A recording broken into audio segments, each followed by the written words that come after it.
నారా చంద్రబాబు నాయుడు ఒక 5 సంవత్సరాల తర్వాత ఈరోజు ప్రమాణ స్వీకారం చేయడం జరిగింది.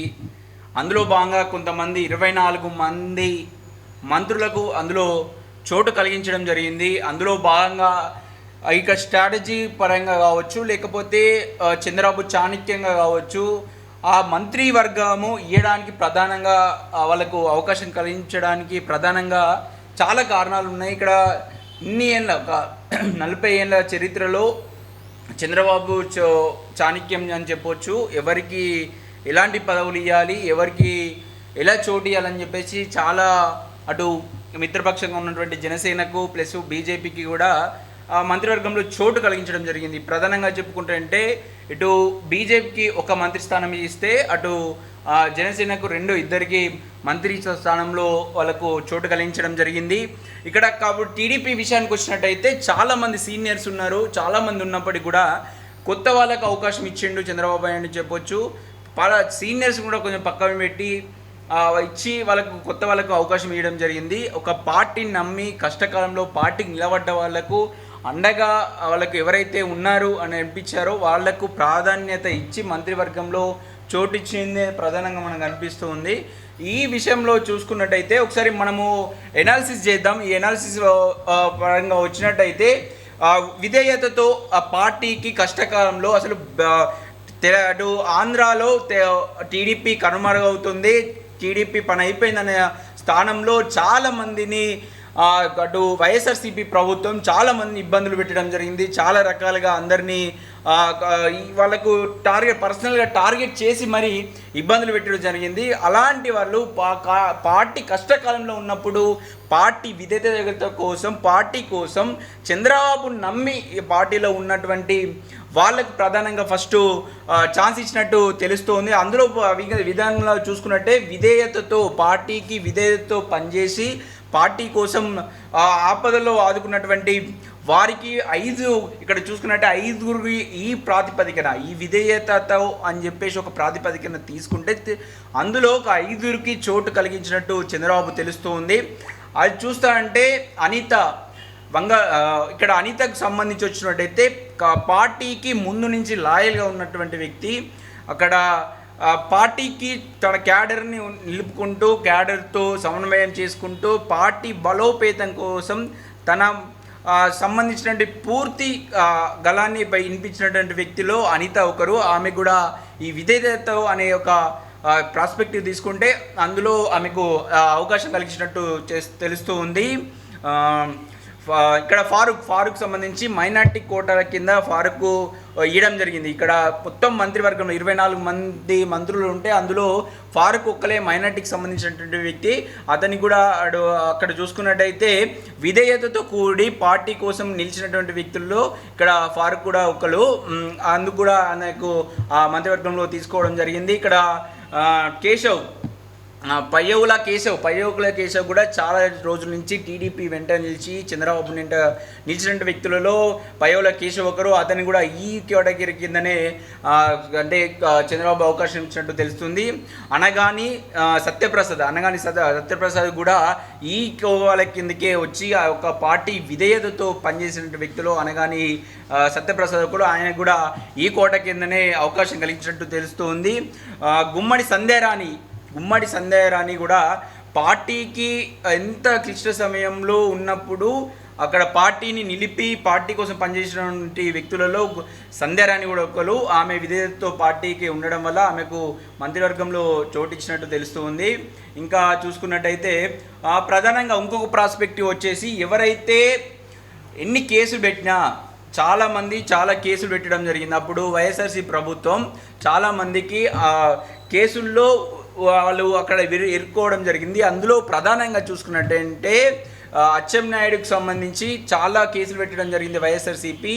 అటు చూసుకున్న ఈఎస్ఐ కేసులో ఎంత ఇబ్బంది పెట్టారంటే అతనికి సర్జరీ జరిగినా కూడా సర్జరీ సమయంలో కూడా అచ్చెన్నాయుడును కేసు పెట్టి జైల్లో పెట్టినటువంటి పరిస్థితి మనం చూసాము. ఆ ప్రాస్పెక్టివ్ కింద అతను చాలా పార్టీ కోసం ఎంత ఇబ్బంది పెట్టినా కూడా పార్టీకి పనిచేశారు, పార్టీలో ఉన్నారు అచ్చెన్నాయుడు గారు అని చెప్పేసి చెప్పొచ్చు. ఆ కేసులు పెట్టుకున్న వాళ్ళలో అచ్చెన్నాయుడు కూడా ఒకడని చెప్పొచ్చు. ఇక్కడ నారాయణ కూడా చాలా కేసులు పెట్టారు, చాలా రకంగా ఇబ్బంది పెట్టారు. అతనికి సంస్థలకు సంబంధించి కూడా చాలా వైఎస్ఆర్ ప్రభుత్వము ఇబ్బంది పెట్టిందని చెప్పొచ్చు. నారాయణ కూడా ఆ పర్స్పెక్టివ్లో ఇవ్వడం జరిగింది. కేసులు ఎదుర్కొన్నటువంటి వ్యక్తుల్లో నారాయణ కూడా ఒకరు. ఆ తర్వాత కొల్లు రవీంద్ర కూడా సేమ్ ఇదే, చాలా వైఎస్ఆర్ ప్రభుత్వం ఇదని కూడా చాలా ఇబ్బంది పెట్టి చాలా వేధించినటువంటి పరిస్థితి. ఇంకా బీసీ జనార్దన్ రెడ్డిని కూడా చాలా ఇబ్బంది పెట్టింది. వైఎస్ఆర్సీపీలోకి తీసుకునే ప్రయత్నం కూడా చేశారు వాళ్ళు. కాకపోతే బీసీ జనార్దన్ రెడ్డి మాత్రం పార్టీలో ఉండి ఎన్ని కేసులైనా ఎదుర్కొని పార్టీకే నిలిచిన వ్యక్తుల్లో జనార్దన్ రెడ్డి కూడా ఒకరు. అది చూస్తూ ఉంటే వీర రామాంజనేయులు కూడా అది చూసుకున్నట్టయితే పార్టీ చాలా వైఎస్ఆర్ ప్రభుత్వం ఆయన కూడా ఇబ్బంది పెట్టినప్పటికీ పార్టీలోనే ఉన్నారు. ఎన్ని కేసులైనా ఎదుర్కోవడానికి సిద్ధంగా ఉన్నటువంటి ఆయన చెప్పినటువంటి మాట మనం తెలిసిందే. ఇది చూస్తుంటే రవికుమార్ సంబంధించి గొట్టిపాటి రవికుమార్ కూడా ఆయన చాలా ఇబ్బంది పెట్టింది. ఆయన కూడా పార్టీ కోసం ఎన్ని కేసులు పెట్టినా పార్టీ కోసం నిలబడ్డారు. అందుకే ఈరోజు మంత్రివర్గంలో వీళ్ళందరికీ ఎన్ని కేసులు ఉన్నప్పటికీ ఆ కేసుల్లో ఇరుక్కున్నప్పటికీ వైఎస్ఆర్ ప్రభుత్వం ఎంత ఇబ్బంది పెట్టినప్పటికీ కూడా ఈరోజు వాళ్ళ అంటే ఆ కేసులు అవన్నీ ఎదుర్కొన్నప్పటికీ ఇప్పుడు ఈ యొక్క మంత్రివర్గంలో ప్రధానంగా వాళ్ళకి చోటు దక్కిందంటే ఆ కేసులు ఎదుర్కొని ఆ టీడీపీ పార్టీలో ఉండడం వల్లనే ఈరోజు చోటు దక్కిందని కూడా మనం చెప్పొచ్చు. ఇంకా కొత్త రక్తం అయితే ప్రధానంగా చూస్తారంటే చాలామంది సీనియర్స్ను పక్కన పెట్టి కూడా చంద్రబాబు ఈసారి కొత్త వాళ్ళకు ఛాన్స్ ఇవ్వడం జరిగింది. కొత్త వాళ్ళను మంత్రివర్గంలోకి తీసుకోవడం జరిగింది. ఎందుకంటే ఫ్యూచర్లో సీఎంగా కావచ్చు, లేకపోతే పార్టీకి ఒక లోకేష్ను ప్రమోట్ చేయాలి. లోకేష్ను రేపు పొద్దున సీఎం క్యాండిడేట్గా పార్టీకి మొత్తంని అతనికే ఎందుకంటే ఇప్పటికే చాలా రోజుల నుంచి చంద్రబాబు నాయుడే పార్టీకి నడిపిస్తూ ఉన్నారు. కాకపోతే ఇక రానున్న రోజుల్లో చంద్రబాబు వయసు రీత్యా కావచ్చు, అనారోగ్యం కారణాల వల్ల కావచ్చు, ఆయన పక్క జరిగినట్టయితే చంద్రబాబు ప్లేస్లో లోకేష్ రీప్లేస్ అవుతారు. కాబట్టి అతనికి వెన్నుదండుగా నిలిచినటువంటి కొంతమంది యువ నాయకులకు అవకాశం ఇచ్చినట్టు తెలుస్తుంది. ఏదైతే యువకులు అతనికి చంద్రబాబుకు అదేవిధంగా నారా లోకేష్ వెంటటువంటి కొంతమంది నిలిచిన వాళ్ళకు టికెట్లు ఇచ్చి కొత్త రక్తాన్ని పార్టీలోకి తీసుకొచ్చి అటు వచ్చినటువంటి కొత్త వాళ్ళను అటు లోకేష్కి దగ్గర చేసే ప్రయత్నం చేసి ఇప్పుడు ఈ విధంగా చేయడం వల్ల పార్టీలో కూడా కొత్త ఉత్సాహం, కొత్త వాళ్ళకు కూడా అవకాశాలు వస్తాయని సందేశం పార్టీలో ఇచ్చే విధంగా ఈరోజు చంద్రబాబు ఈ నిర్ణయం తీసుకున్నట్టు తెలుస్తుంది. కొత్త రక్తాన్ని తీసుకొచ్చి కొత్త వాళ్ళకి అవకాశం లేదు. అంటే చాలామంది సీనియర్స్ని పక్కబెట్టి ఈ యొక్క 5 కొత్తగా వచ్చినటువంటి వాళ్లకు అవకాశం ఇచ్చినట్టు చంద్రబాబు తెలుస్తుంది. ఇక్కడ చాలా చాణక్యంగా, చాలా కూర్పు అన్ని వర్గాలు కూడా సంతృప్తి పరిచే విధంగా చంద్రబాబు ఒక మంత్రివర్గాన్ని తీసుకున్నట్టు తెలుస్తూ ఉంది. ఇక్కడ చూసుకున్నట్టయితే కొత్తగా మంత్రివర్గంలోకి కొత్త అంటే తక్కువ వయసులో మంత్రి అయినటువంటి వ్యక్తులలో బీజీ భరత్ ఒకరు, అటు సవిత ఒకరు, అటు చూస్తుంటే సుభాష్ అదేవిధంగా కొండపల్లి శ్రీనివాసు, రాంప్రసాద్ రెడ్డి వీళ్ళంతా యువకులు. అంటే కొత్తగా అంటే రాజకీయ బ్యాక్గ్రౌండ్ కొంతమందికి ఉన్నప్పటికీ, కాకపోతే ఆ బ్యాక్గ్రౌండ్ ఉన్నప్పటికీ కొంతమంది మాత్రం యువకులు. వాళ్ళు అక్కడ చాలా రోజుల నుంచి పార్టీ కోసం యువకులను కొంచెం ఉత్తేజపరిచే విధంగా ఈ 5 యువకులకు కొత్త రక్తాన్ని పార్టీలోకి తీసుకురావాలి. ఫ్యూచర్లో చంద్రబాబు లేకుంటే అటు లోకేష్కి వెంట నిలవడానికి కొంతమంది అవసరం అనుకున్నారో లేకపోతే ఏదైనా తెలియదు, కానీ ఫైనల్ అయితే ఈ యొక్క 5 మాత్రం కొత్త రక్తాన్ని పార్టీలోకి తీసుకొచ్చారు.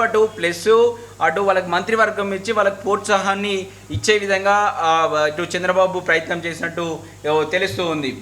ఇంకా తర్వాత చూసుకున్నట్టే నమ్మి వచ్చినటువంటి సీనియర్ నాయకులు అటు చూసుకుంటే వైఎస్ఆర్సీపీ నుంచి నమ్మి అటు చాలామంది సీనియర్ అటు వైఎస్ఆర్సీపీలో ఉండి వాళ్ళు కొంతకాలం పనిచేసి అక్కడి నుంచి ఓన్లీ చంద్రబాబు నమ్మి చంద్రబాబు కోసమే ఈరోజు టీడీపీ పార్టీలకు వీళ్ళు చేయడం జరిగింది. అందులో ఇద్దరు చూస్తూ ఉంటే పాదసారథి అటు వైఎస్ఆర్సీపీలో పనిచేసి ఇటు టీడీపీకి రావడం జరిగింది. అతను చంద్రబాబు నమ్ముకొని వచ్చింది కాబట్టి అతన్ని కూడా పాదసారథి కూడా అటు మంత్రివర్గంలోకి తీసుకురావడం జరిగింది.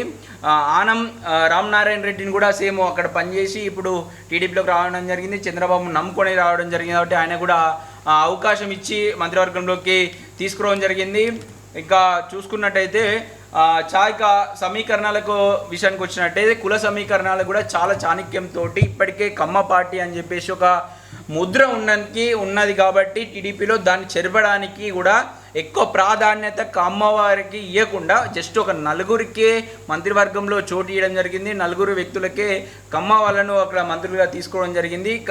చూసుకున్నట్టయితే కాపుకు సంబంధించి కూడా కాపుకు దగ్గర చేసుకోవడానికి ఒక 4 మంత్రి అవకాశం నలుగురికి కాపుకు సంబంధించినటువంటి నాయకులకు నలుగురిని తీసుకోవడం జరిగింది మంత్రివర్గంలోకి. ఇటు రెడ్డిలకు కూడా ఒక 3 అవకాశం ఇవ్వడం జరిగింది. బీసీలకు సంబంధించి చాలా రోజుల నుంచి బీసీల కోసమే పార్టీ ఉంది వైఎస్ఆర్సీపీ. బీసీలకు చాలా అవకాశం ఇచ్చే పార్టీ వైఎస్ఆర్సీపీ అని చెప్పేసి జగన్ చెప్పుకుంటూ వస్తున్నారు. అదే భాగంగా చాలా అవకాశాలు కూడా బీసీలకు జగన్ కల్పించినప్పటికీ వాళ్ళని బీసీలకు కూడా సముచిత గౌరవం ఇవ్వాలని చెప్పేసి వాళ్ళని కూడా రాజకీయంగా ఎదగాలన్న ఒక ఉద్దేశంతో 8 మందికి ఈరోజు బీసీలకు అవకాశము టీడీపీ సంబంధించినటువంటి పార్టీలో మినిస్టర్గా 8 మందికి బీసీలకు ఇవ్వడం జరిగింది. ఎస్సీలకు సంబంధించి ఒక 2కి ఇవ్వడం జరిగింది. వైశ్య సంబంధించి 1కి ఇవ్వడం జరిగింది. ఎస్టీలకు సంబంధించి 1కి ఇవ్వడం జరిగింది. మైనార్టీకి సంబంధించి 1కి ఇవ్వడం జరిగింది. కాకపోతే క్షత్రియ బ్రాహ్మణులకు మాత్రం ఇక్కడ అవకాశం మాత్రం దొరకలే అని చెప్పొచ్చు. కాకపోతే ఫ్యూచర్లో మళ్ళీ ఇంకో ఇవ్వచ్చు, అవకాశం ఇచ్చే ప్రసక్తి ఉండొచ్చు తెలుస్తుంది. కాకపోతే ఇంకా స్పీకర్ పదవి ఉన్నాయి, నామినేటెడ్ పోస్టులు ఉన్నాయి. ఆ నామినేటెడ్ ప్రభుత్వ విప్పు కావచ్చు అలాంటివి ఉన్నాయి కాబట్టి అందులో కూడా అవకాశం ఇచ్చేటట్టు అవకాశం కనిపిస్తుంది. క్షత్రియ కానీ లేకపోతే బ్రాహ్మణ కాబట్టి ఏదైతే మంత్రివర్గం చోట్ల పంపించినటువంటి ఏదైతే వర్గాలకు ఉంటాయో వాళ్ళకు ఒక నామినేటెడ్ పోస్టులను ఇచ్చే అవకాశం అయితే ప్రధానంగా కనిపిస్తుంది. చాలామంది సీనియర్లను కాదని మరి కొత్త రక్తాన్ని తీసుకొచ్చారు. అంతా ఇప్పుడు వచ్చినటువంటి మంత్రులు అంతా సీనియర్స్ ఇవ్వాలి కదా, అంత కొత్త వాళ్ళకే చంద్రబాబు ఇవ్వడం జరిగింది. ఒకవేళ పార్టీలో క్యాబినెట్లో బాజీగా మంత్రులుగా పనిచేసి పార్టీలో సీనియర్గా ఉన్నటువంటి చాలామంది మంత్రి పదవిని ఆశించారు. కానీ వాళ్ళ ఎవరిని అందరినీ కాదని కొత్తలకు చంద్రబాబు చాణక్యంతో అవకాశం ఇవ్వడం జరిగింది.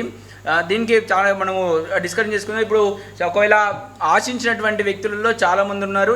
వాళ్ళు సీనియర్స్గా పనిచేసి పార్టీలో సీనియర్గా ఉండి వాళ్ళు ఎమ్మెల్యేలో గెలిచి కూడా ఉన్నారు. వాళ్ళు కూడా మంత్రి పదవులకు ఆశించారు. అందులో మంత్రి పదవులుగా ఆశించినటువంటి వాళ్ళలో మాజీ మంత్రులలో వచ్చి చూసుకున్నట్టయితే రామకృష్ణుడు, తర్వాత సత్యనారాయణ మూర్తి, అయ్యన్న పాత్రులు, అదేవిధంగా బుచ్చయ్య చౌదరి, అదేవిధంగా కాల వెంకట్రావు, అదే విధంగా వెంకట్రావు, ఇంకా చూసుకుంటే చిన్న రాజప్ప, సోమిరెడ్డి, చంద్రమోహన్ రెడ్డి, గంటా శ్రీనివాసరావు, అదేవిధంగా సత్యనారాయణ, అదేవిధంగా ఆనందబాబు, కన్నా లక్ష్మీనారాయణ, ఇంకా చూసుకున్నట్టయితే సూర్యప్రకాష్ రెడ్డి, కాల్వ శ్రీనివాస్, పరిటాల సునీత కూడా మినిస్టర్కి మళ్ళీసారి ఆశించడం జరిగింది. కాకపోతే ఆమెకు ఇవ్వలేదు, పార్టీ అవకాశం కలిగి ఇవ్వలేదు. అమర్నాథ్ రెడ్డి కూడా ఆశించడం జరిగింది. అమర్నాథ్ రెడ్డి కూడా ఈసారి క్యాబినెట్లో చోటు దక్కలేదని చెప్పొచ్చు. ఇది ఈ విధంగా చాణక్యతో మొత్తం విధంగా ఒక చాణక్యతతో కొత్త రక్తాన్ని తీసుకొచ్చి పార్టీలో అందరూ కొత్త వారు అయినప్పటికీ వాళ్ళందరికీ మంత్రివర్గంలో చోటిచ్చి దీనికి అన్ని ప్రాస్పెక్ట్లు ఉన్నాయి చాలా చాణక్యతో. ఎందుకంటే ఇప్పటికే ఇక పార్టీలో కావచ్చు లేకపోతే కష్టపడి పనిచేయాలి, ఉత్సాహంతో పనిచేయాలి మంత్రులు. ఎందుకంటే రాష్ట్రం ఉన్నటువంటి ఈ సిచ్యువేషన్లో ఉత్సాహంతో పనిచేసి కొత్త ఐడియాలని కొత్త థింకింగ్తో రాష్ట్రాన్ని ఎలా డెవలప్ చేయాలి, ఎలా పరిశ్రమలు తీసుకురావాలి, ఆర్థికంగా చితికిపోయినటువంటి రాష్ట్రాన్ని ఎలా ముందుకు తీసుకోవాలి, ఇవన్నీ చాలా సమస్యలు ఉన్నాయి. కాబట్టి కొత్త వాళ్ళు అయితే యాక్టివ్గా పనిచేస్తారని చెప్పొచ్చు. లేకపోతే లేకపోతే చంద్రబాబు కనసరంగంలో ఉండి నడిపిస్తారని చెప్పొచ్చు. ఆ అన్ని ప్రాస్పెక్టివ్. లేకపోతే కొత్త వారు అయితే లేకపోతే లోకేష్కి ఇబ్బంది ఉండదు, లోకేష్కు ఫ్రీ హ్యాండ్ ఇవ్వచ్చు, లోకేష్ను కూడా ప్రమోట్ చేయొచ్చు అనే ఉద్దేశం కూడా కావచ్చు. ఇవన్నీ ప్రాస్పెక్టివ్ ఉన్నప్పటికీ ప్రధానంగా చూసుకున్నట్టయితే ఇక సీనియర్స్కు పక్కన పెట్టి ప్రధానంగా కొత్త వారికి మంత్రివర్గంలో చంద్రబాబు చోటిచ్చిండు. ఇందులో చాలా చాణక్యంగా చాలా వ్యూహాత్మకంగా చంద్రబాబు అవలంబించినట్టు తెలుస్తూ ఉంది. ఈ నేపథ్యంలో అటు ఇప్పటికే జనసేనకు సంబంధించి డిప్యూటీ సీఎం ఆల్మోస్ట్ ఉంటారు, అటు పవన్ కళ్యాణ్కి ఇంకా అటు చాలామంది ఉన్నప్పటికీ అటు డిప్యూటీ సీఎంగా అటు హోమ్ మినిస్టర్గా అటు మరి ఎవరికి ఎలాంటి ప్రాధాన్యత ఇస్తారో అటు పవన్ కళ్యాణ్కి చూడాల్సి ఉంది. ఇంకా బీజేపీకి సంబంధించి వస్తే ఒకరికే అవకాశం ఏంది, మంత్రివర్గం ఒకరికే తీసుకోవడం ఉంది. ఇది పూర్తి స్థాయిలో ఏ ప్రాతిపదికన ఏ విధంగా ఒక ఏపీ క్యాబినెట్ నిండిపోయింది అని చెప్పేసి మీకు పూర్తిగా వివరించాను.